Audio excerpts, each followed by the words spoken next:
Hello students, welcome to my YouTube channel tutorial classes by Garima Singh. हम लोग MBA first sem की maths पढ़ रहे हैं जिसका नाम है बिजनेस स्टैटिस्टिक्स एंड एनालिटिक्स।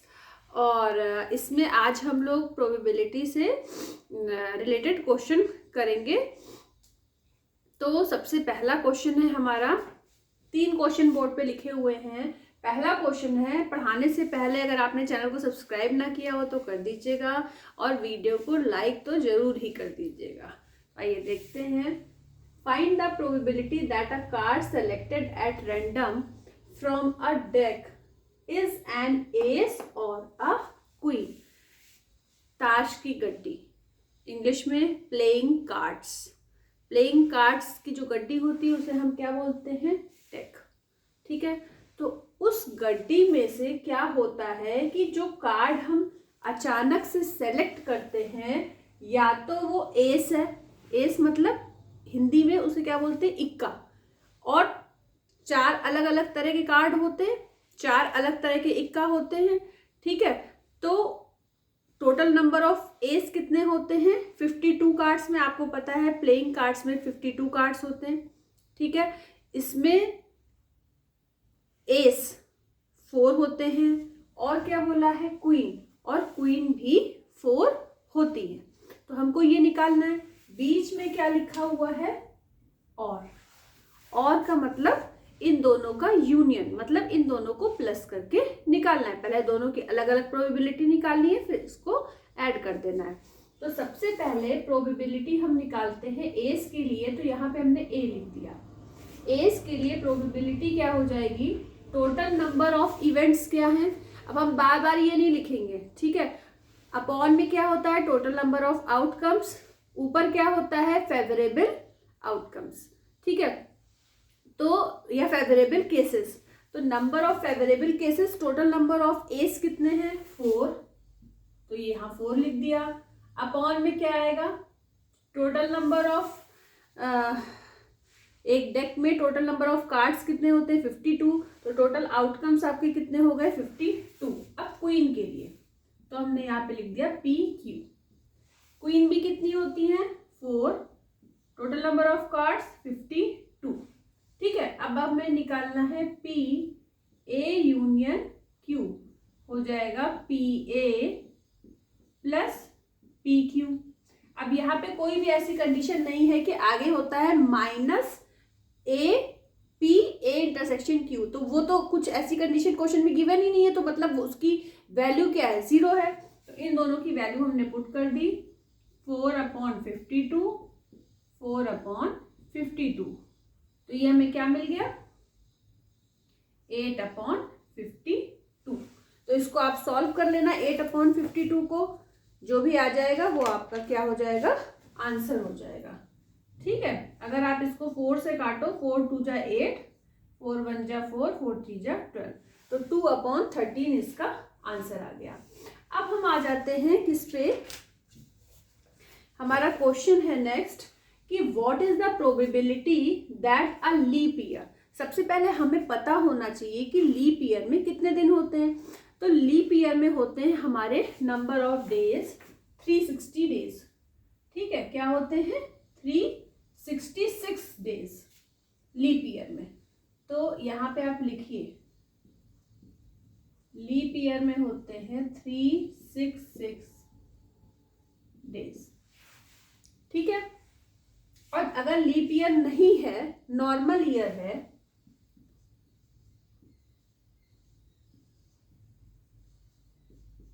तो नॉर्मल ईयर में हमारे होते हैं 52 वीक्स। एक वीक में होता है 7 डे। तो उस हिसाब से क्या आएगा? 7 2 जा 14, 364 डेज। अब ये दो चीजें हमें पता होनी जरूरी थी, क्योंकि यहाँ बात आई थी लीप ईयर की। तो लीप ईयर में हमारे 366 डेज होते हैं, नॉर्मल ईयर में हमारे 52 वीक्स होते हैं। तो एक वीक में 7 डेज होते हैं, तो हमने मल्टीप्लाई करके निकाल लिया 364 डेज होते हैं नॉर्मल ईयर में। लीप ईयर में होते हैं 366 डेज, 2 डेज एक्स्ट्रा है। अब आगे क्वेश्चन क्या बोला है उसे पढ़िए।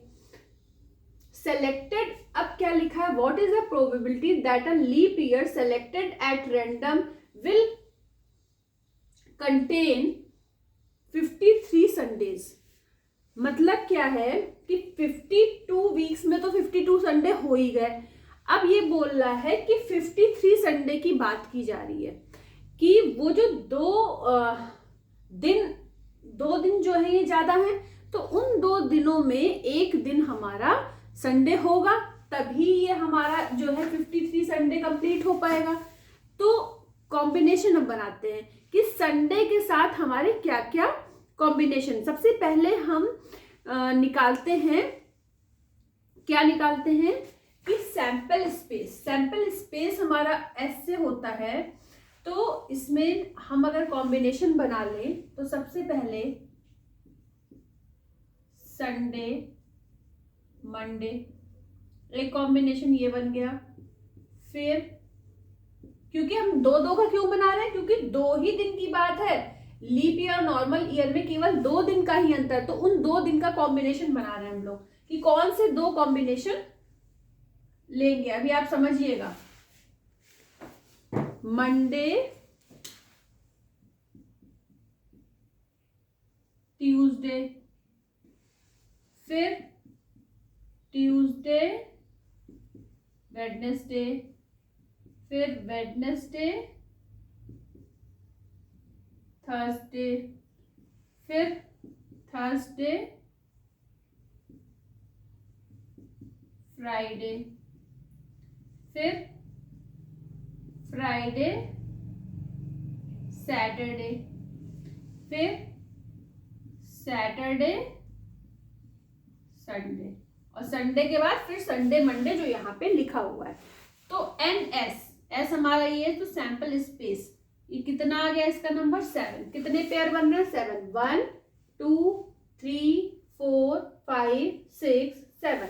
उन 7 वो जो 2 दिन हैं, वो 2 दिन जो हमें चाहिए, वो 2 दिन 364 है नॉर्मल ईयर, 366 है लीप ईयर, तो 2 दिन की बात है, तो हमने इसलिए 2-2 की पेयर बना लिए।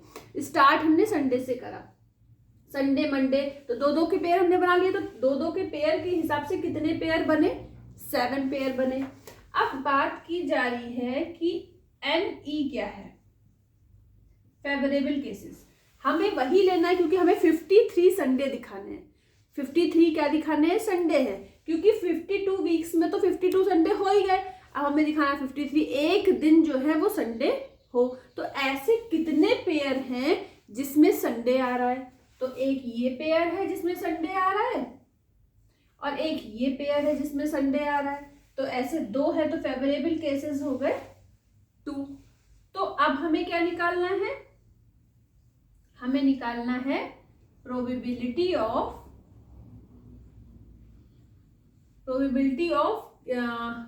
या तो आप ऐसे ही लिख लो कोई इवेंट, मान लीजिए इस इवेंट को हमने ये जो कंडीशन दी हुई है इसको A मान लिया, तो क्या लिखोगे, NE/NS, तो क्या मिला 2/7, तो 2/7 इसका आंसर हो गया। अब इस क्वेश्चन को पढ़िए, ये दोनों क्वेश्चन सिमिलर ही हैं, बस यहाँ पे जो संडे की बात की गई है, यहाँ पे हमने सेम लिख दिया है क्वेश्चन, यहाँ पे बात करी गई है मंडेज की, 53 मंडेज, संडे की जगह मंडे, ठीक है। तो अब ये 2 लाइन तो आप सेम ही यहाँ पे लिखोगे क्वेश्चन 3 में। उसके बाद ये जो आपका S बनेगा वो क्या बनेगा, मंडे से स्टार्ट कर दो, मंडे ट्यूसडे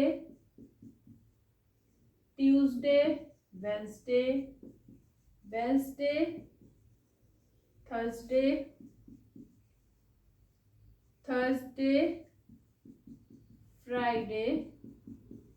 फ्राइडे सैटरडे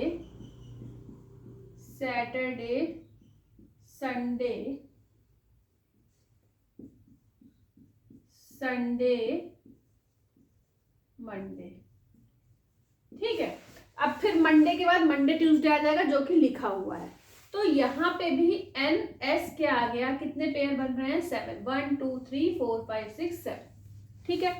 अब एन ई क्या आ जाएगा, कहाँ कहाँ पे मंडे, क्योंकि यहाँ पे 53 मंडेज की बात की गई है, तो मंडे देखो कहाँ कहाँ पे, 1 और 2 जगह पे मंडे है, तो यहाँ पे भी प्रोबेबिलिटी आ जाएगी एन ई 2/7, ठीक है। तो यही आंसर हमारा आ गया 2/7, चाहे तो उसको पॉइंट में भी लिख देना, 0.286 होगा शायद, हाँ ठीक है, पॉइंट में भी लिख सकते हो आंसर। अच्छा, तो ये हमारे कितने मार्क्स के क्वेश्चन आते हैं, 2 मार्क्स 2 मार्क्स 2 मार्क्स। 2 मार्क्स के लिए आप इतना लिख दोगे बहुत है, इतना, इसमें बहुत ज्यादा जो है लिखने का काम नहीं है, इतने से एग्जामिनर समझ जाएगा कि बच्चे को क्वेश्चन आता है और उसने सही से किया है। तो आपके ये 6 नंबर आपको मिल गए, ठीक है। आप ये समझ लो एग्जाम में आपको 6 मार्क्स मिल चुके हैं। तो अब इसको फटाफट नोट डाउन कर लीजिए और इसके बाद हम लोग नेक्स्ट क्वेश्चन करेंगे।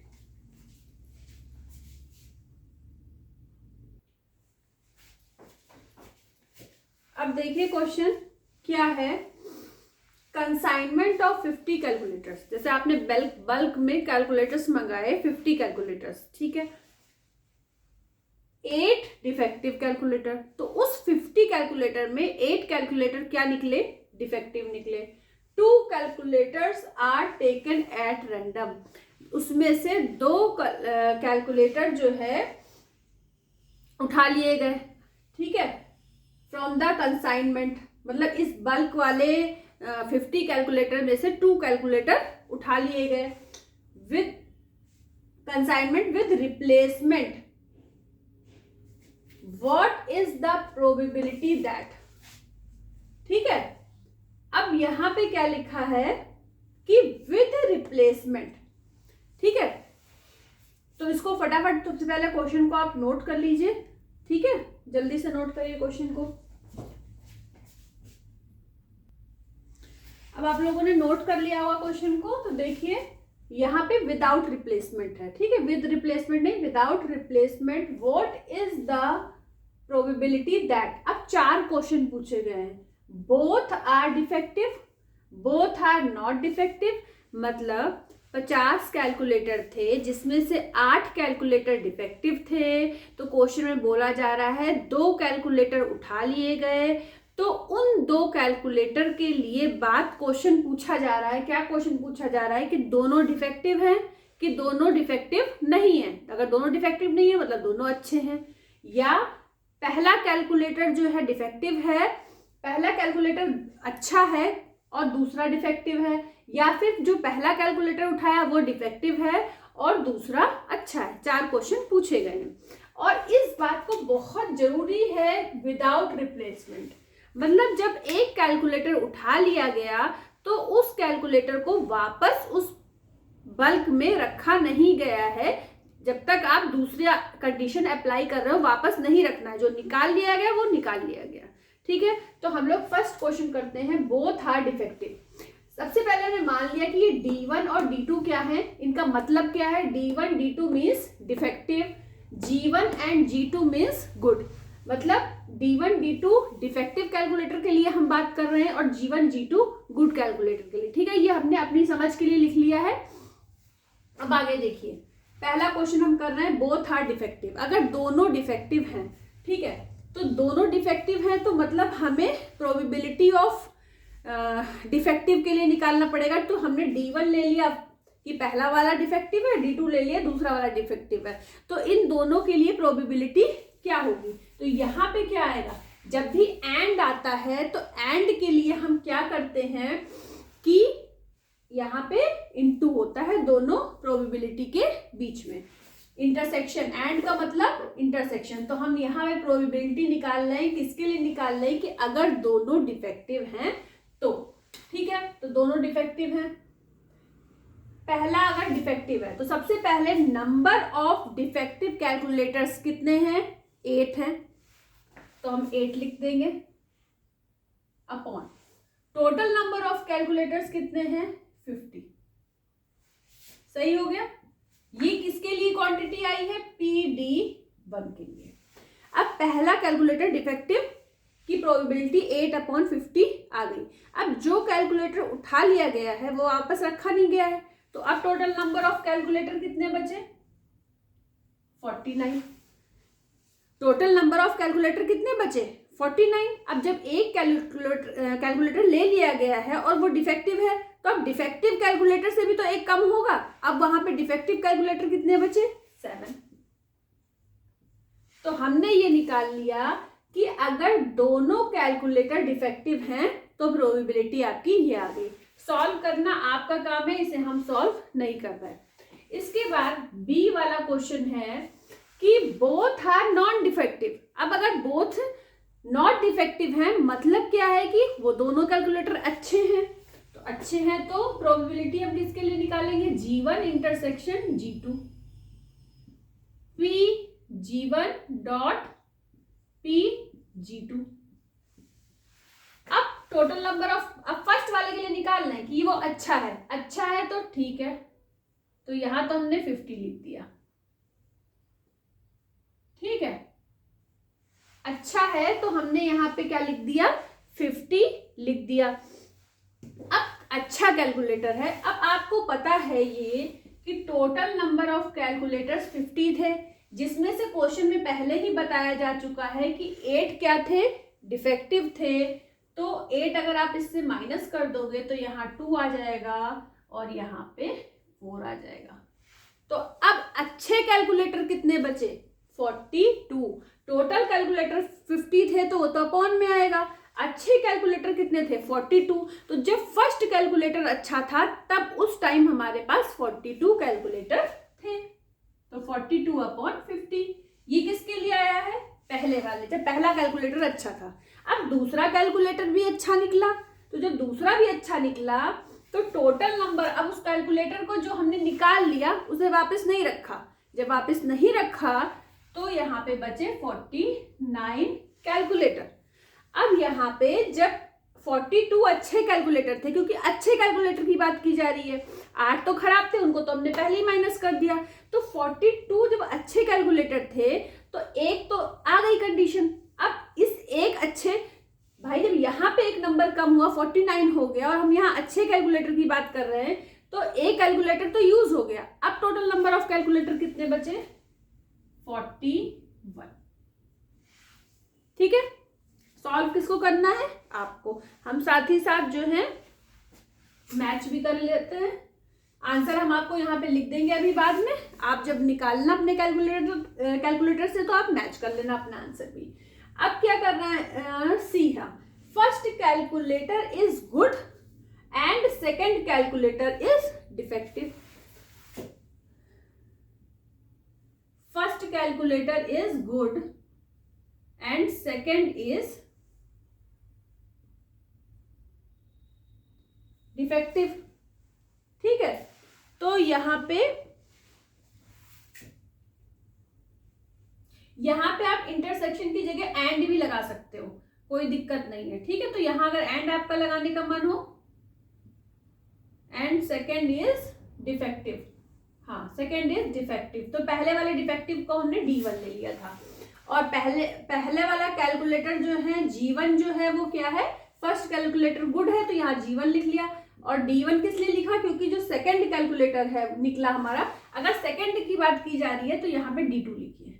सेकंड कैलकुलेटर आपका क्या निकला? डिफेक्टिव, तो D2 लिखिए। ठीक है, तो यहाँ पे आप क्या लिखोगे? PG1 dot PD2। ठीक है, अब देखिए पहला कैलकुलेटर अच्छा निकला। अब जब अच्छा निकला तो हम अच्छे ही कैलकुलेटर के बीच बात करेंगे। तो अच्छे कैलकुलेटर तो 42 थे, तो पहला अच्छा निकला तो हमें ज्यादा कुछ सोचना नहीं है। 42 और टोटल नंबर ऑफ कैलकुलेटर्स 50 थे, कर दिया। अब इसके बाद बोला जा रहा है कि दूसरा कैलकुलेटर क्या है? खराब निकला। अब दूसरा, अब जब जो कैलकुलेटर निकल गया उसको तो हमने वापस रखा नहीं। हर एक कंडीशन के लिए ऐसे ही करेंगे। तो अपॉन में तो हमारे आ गए 49 कैलकुलेटर। अब देखिए पहला कैलकुलेटर आपका क्या था? एक मिनट हम इसको चेक भी कर लेते हैं। हाँ ठीक है, और दूसरा कैलकुलेटर आपका खराब निकल गया है। तो अभी खराब कैलकुलेटर 8 हैं पूरे, तो यहाँ पे 8 आ गया। ठीक, अब इसके बाद समझते रहो बिल्कुल ध्यान से। ठीक है, पहला कैलकुलेटर अच्छा निकला तो अभी आपके पास फिर से सारी चीजें हैं। हर एक क्वेश्चन को सॉल्व करने के लिए केवल इन दोनों के लिए कंडीशन देखनी है। ये नहीं कि इससे एक निकल गया, फिर इससे एक निकल गया, फिर इससे एक निकल गया, सबको लेते हुए नहीं चलना है। केवल एक क्वेश्चन में जो दो चीजें हैं उनको लेके चलना है। ठीक है, तो पहला कैलकुलेटर अच्छा था तो टोटल थे 50, अच्छे वाले थे 42। दूसरा कैलकुलेटर खराब निकला तो अब बचे 49 कैलकुलेटर, और खराब वाले कितने थे? 8 कैलकुलेटर, तो यहाँ पे हमने कर दिया 8। अब देखिए, अगर आपका फर्स्ट कैलकुलेटर डिफेक्टिव निकलता है, मतलब D1, एंड सेकंड कैलकुलेटर अच्छा निकलता है G2, तो P D1 into P G2। अब पहला कैलकुलेटर अगर आपका, पहले अपॉन में तो आप कितना लिखोगे? 50 लिखोगे। पहला कैलकुलेटर आपका खराब निकल जाता तो खराब कैलकुलेटर कितने हैं? 8, तो यहाँ पे 8 आ जाएगा। अब यहाँ पे तो अपॉन में 49 ही आएगा। अब ध्यान से देखो, यहाँ 50 आया, 49 50 49 50 49 50 49। ठीक, अब देखिए दूसरा कैलकुलेटर अच्छा निकला। अच्छे वाले कैलकुलेटर कितने थे? 42। ठीक है, अब इन सब का हम आपको आंसर लिख के बता दे रहे हैं, जिससे कि पहले दोनों डिफेक्टिव वाले का आंसर बता देते हैं। तो आंसर निकलेगा 0.022। 0.022। अगर फ्रैक्शन में भी जानना चाहते हैं तो क्या निकलेगा? 56/2450। ठीक है, और दोनों अगर अच्छे हैं तो इसका निकलेगा 1722/2450। अपॉन में तो सब में 2450 ही होगा। इसको जब आप सॉल्व करोगे तो 0.70। ठीक है, इसके बाद G1 और D2 के लिए, G1 और D2 के लिए निकलेगा 336/2450। इसको जब सॉल्व करोगे तो आएगा 0.137। ठीक है, इसके बाद आएगा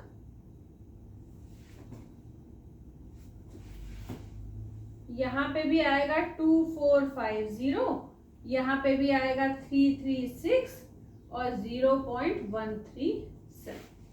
ठीक है, तो ये आंसर आएगा। अच्छा, आप में ये क्वेश्चन पूछा गया था 16-17 में। ये वाला क्वेश्चन कब पूछा गया था? 2016-17 में जब ये क्वेश्चन पूछा गया था तब उसमें केवल 2 पार्ट पूछे गए थे, ए और बी। ठीक है, और ये 10 नंबर का क्वेश्चन आया था, तब उसमें आपको केवल ए और बी करना है।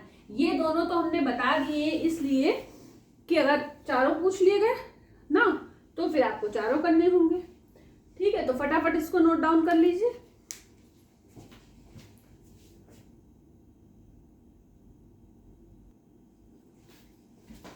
लेक्चर बहुत लंबा हो चुका है, हम 15 से 20 मिनट्स का ही लेक्चर बनाना चाहते हैं। तो अब जो है आगे के क्वेश्चन हम लोग नेक्स्ट क्लास में पढ़ेंगे। छोटे इसलिए बनाए जाते हैं कि बच्चे उनको आसानी से पढ़ लें और उनको ये ना हो कि हमें इस लेक्चर के लिए 1 घंटे 1.5 घंटे 2 घंटे का टाइम देना पड़ेगा तब हम इस लेक्चर को पढ़ पाएंगे। इसीलिए हम छोटे छोटे लेक्चर बनाते हैं कि साथ साथ बनाते जाएं और बच्चे पढ़ते जाएं, उससे खुशी मन से। जब खुशी मन से पढ़ेंगे तो वो एग्जाम में भी अच्छे मार्क्स ला पाएंगे। आज के लिए इतना ही। All the best to all of you. Thank you.